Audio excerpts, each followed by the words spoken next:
The #1 cause of weather-related deaths is extreme heat, but the #2 cause might surprise you. It's not tornadoes, it's not hurricanes, it's flash flooding, which is why it's so important for us as meteorologists to figure out if flash flooding is in the forecast. First, we need to consider kind of a no-brainer, heavy rain, but that can be from various sources, maybe a tropical system or a slow-moving thunderstorm.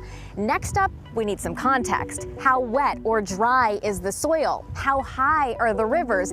And finally, we need to know, where is the rain occurring? Is it in a rural area where trees and plants can absorb all of that rainfall, or is it in a city where storm drains can more easily get overloaded? So turn around, don't drown. What does that mean? If there's water on the road in front of you, turn the car around and find a safer route. I think one of the reasons people get in trouble with flash flooding situations is because it doesn't take much water to cause a driver to lose control of their vehicle. For example, it only takes a foot of fast-flowing water to lose control of a car. And maybe you're thinking, well, I've got a big old SUV, I can make it.